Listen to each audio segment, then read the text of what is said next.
You said that meron plano ang presidente iba sa batas.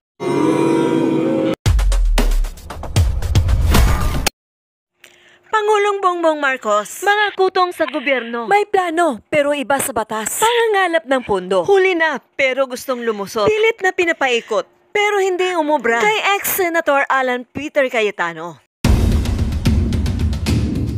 Iba yung plano ng presidente. Tama ba yung pagkarinig ko? So tama yung rinig ko? Magka-iba po. So tama yung rinig ko po ng sabi niyo kanina. Kasi nagulat ako din. Presidente yun, sekretary mo, nasisi pa siya ngayon. So, hindi, yung po ang sinabi niyo Mr. President, let me clarify muna. Let me clarify. Hindi, sir, sagutin yung tanong ko, huwag tayong paikot-ikot. Hilo na nga ako, paikutin mo pa ako, lalo ako nahilo. This year. This year lang? So, it took na 1 year. Oh. Oo. So, don't worry, may 5 years pa naman eh. So, Kasalanan nga siguro ng presidente yun, Brad.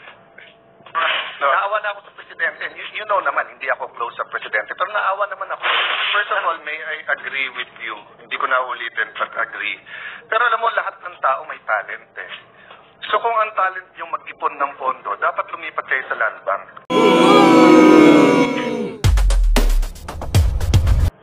Hindi, kasi kaya ka na sa agency eh. Alam mo, ngayon ko lang aaminin to. Last year, I disagreed with Senator Cynthia Villar. Nung sinabi niya, alam mo, hindi lang yung laki ng pondo, paano i-utilize. Kasi I've been with many agencies and working in DFA, we work with all departments.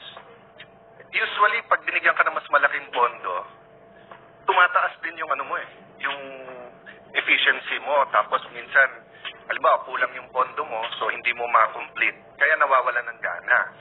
But you know, hearing the percentage today, eh kung ang passing sa high school is 75, eh ang grade nyo lahat 29%, 3%, etc. Diba? Baka nga you're in the wrong agency. But can I clarify one thing lang, sir? Tama ba rinig ko kanina, sabi mo, sir, kaya namin hindi nabigay yung medical, iba kasi yung batas, iba yung plano ng presidente. Tama ba yung pagkarinig ko? May batas po, tapos mayroong plan na nagsiserve as IRR. So tama yung rinig ko. Magka-iba po. So tama yung rinig ko po ng sabi niyo kanina. Kasi nagulat ako dahil presidente yun, sekretary mo, nasisi pa siya ngayon.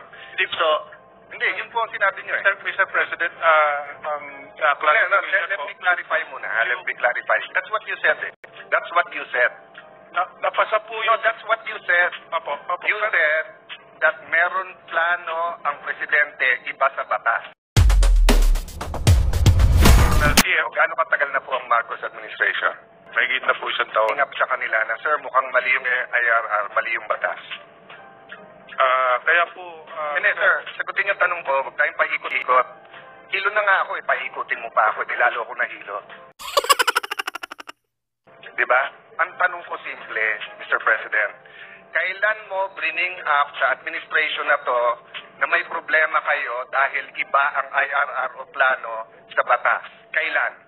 1 month after po ako ma-appoint, last year, November 11, 1 month before, after ako ma-appoint, nag-assume ako ng November 14. Ang sinasabi ko po is kailangan reviewin. Reviewin o unang bago? I-review po yung kasi marami po. You're the head. Ang mga senador ang nagsasabing dapat i-review. Ang reforman dapat i-review. Ang media dapat review. Kung ikaw yung head, so kung Senate President ay presidente, ako, head ng agency, dadaling ko sa kanya, sir, eto batas, eto ay IRR, mali. Eto alternative, sir, mamili ka. Kasi you're sworn to execute the law. So kung gusto mo mag-congressman, senador, tumakbo ka. Kasi yun ang ano ng congressman at senador, sir, mali ata yan, paki-review, pakibigyan kami. Pag ikaw ay head ng agency, magbibigay ka ng plano. So 1 month after ka umupo, sinabi mo na, paki-review dahil mali. Kailan ka nagbigay ng alternatives? Mr. President, padala po kami ng mga feelers sa Malacanang. Anong feelers? Padala ba kayo ng alternative o hindi? Nagpadala po kami at actually mayroon pong utos sa amin ng presidente ngayon na mag-submit na ng total plan, no? Okay, para po yung buong parang long term. So, sir, hindi ka nababagalan na after 1 month after kang i-appoint at 1.5 year na ang presidente, saka ka palang gagawa ng plano. Hindi ba dapat pagka sinubmit mo at may alternatives ka, mamimili na presidente? Ngayon, kung wala kang alternative na sinabi gawin ng plano, bakit wala ka pang plano? So, hinihintay mo pa. Ang presidente, ilan po ang iniisip niya? Kung hindi ko clarify, kukunin ng media yan, yung ng statement mo kanina eh. Iba kasi ang batas, iba ang plano ng presidente. So kung hindi ko clarify, yun ang kinuha ng media, di sinisi mo pa presidente. Oh. So, klaro ba yun o hindi? So, kailan mo isasubmit yung plano, sir? Nakasubmit na po, Mr. President. Oh, when did you submit it? Bali, after nung meeting po namin, binigyan ako ng a month. Tapos na-submit namin first week of November. Okay. Do you see my point? That at the time na ito ay ito batas. So I commend you kung nakita mo mali yung IRR. So ba't hindi ka mag-submit ng tama kaagad? So isang tanong, isang sagot tayo. Di ba? But Mr. President, so that's, may DICT pa, may CHR. So, no, seryoso akong nahihilo ko. So, pwede bang pasubmit na natin sa kanya timeline? Because Just confused, Mr. President, together with the minority leader. When he submitted, he said November. But when November, this year or last year? First week of November this year po, yung plan. Yung total, yung... this year. This year lang? So, it took nga 1 year. Oh. Oo. So, don't worry, may 5 years pa naman eh. So, Kasalanan nga siguro ng presidente yun, Fred. no, so my point, Mr. President, is wala namang pumipilit sa atin pumunta sa gobyerno eh. Choice natin pumunta sa gobyerno. Kung ito ay private, tama ba, Madam Chair, no? Di ba kung private to, pinire mo na eh.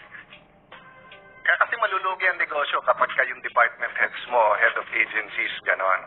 Di ba? Yung nga, tumahimik ako sa buong agriculture, pinapanood ko kayo, etc. Pero naawa na ako sa presidente. You know naman, hindi ako close sa presidente. Pero naawa naman ako eh. Lahat na lang ng bintang sa agri.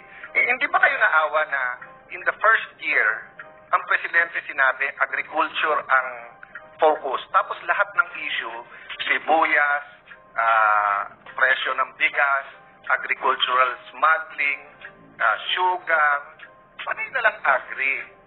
Onions, di ba? So, on one hand, maaring hindi nyo kasalanan yan individually. Pero pati ba ang coconut mechanization magiging problema pa ng presidente? Di ba? Hindi ba pwedeng mag-step up tayo ng kusa? So, Mr. President, what I'd like them to submit, yung 2 agencies na to, as a sample sa agriculture, mag-submit sila ng timeline para makita natin and sila mismo makita nila. Then next year, sana hindi na to maulit muli. Alam niyo po, nagpalakpakan ang mga coconut farmers nung yung 100 billion ay nabigay eh. And I know for a fact si Senator Villar, hindi rin natulog yan kasi ma'am, di ba, nabito pa ata yung una eh. Di ba? So, pabalik-balik tayo doon. And 100 billion might seem so big now and in what is given. But I've been in government long enough na parang ang laki ng 10 million. 10 years later, baliwala yun. No? Ang laki ng 100 million. 10 years later, if you're talking about 100,000 farmers, baliwala yun. O wag natin pong sayangin yung 100 billion. Kasi kung ganun din lang, ilagay na natin sa lupa. Kasi kikita ng malaki o paghati-hatian. Hindi pumayag si President Duterte na paghati-hatian na lang ng mga farmers. Yung ibang senador, hindi rin. Pero kung ang sasabihin natin, 29%, 2%, medical lang, hindi natin maibigay. Alam mo, sa bansang ito, 4 to 6 people do not see a doctor out of 10. 4 to 6 people do not see a doctor. Namamatay that they don't see a doctor. And if you look at the 4 Ps, yung coconut farmers are always there are the poorest of the poor. Except that some of them kasi sumasideline na. Coconut farmers, tapos ano din sila, what they call this, tricycle driver, jeepney driver, di ba? So, kung sa poorest of the poor, hindi natin maayos to. And kung priority na to, priority na nga, presidente na nga ang ano, ganyan ang attitude natin. You know, I feel as disgusted as my colleagues here na bakit ganon. So, hindi kita kilala, sir, hindi, familiar ka sa akin, pero I have nothing against you, no? Pati sa mechanization. Pero, sumapul kasi, pati sa statistics, no? I hope there are some statistics na hindi na-share ngayon na meron namang magandang performance. But give us that timeline, and then I hope yung buong Department of Agriculture, may bago naman kayo secretary, naka-full-time yon, nakatutok yon, di ba? But, you know, akala ko retired na ako pagsasabi ng pagka kailangan meron ding nagre-resign, meron ding pina-fire, etc. No? But, I'll just put everyone on notice, Mr. President, that following what you said, next year, sa committee level pala, I think, baka hindi pa umabot sa mga hearing na lang ni Senator Villar. Pag hindi, di ba, pag ganyan din ang report natin, huwag na natin ituloy kasi nga, how do I put it?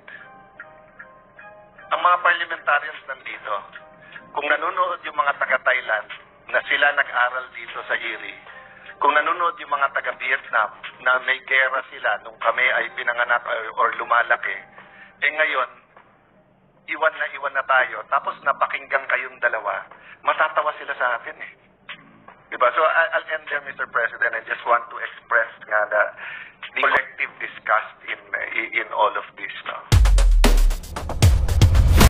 Uulat, what's new?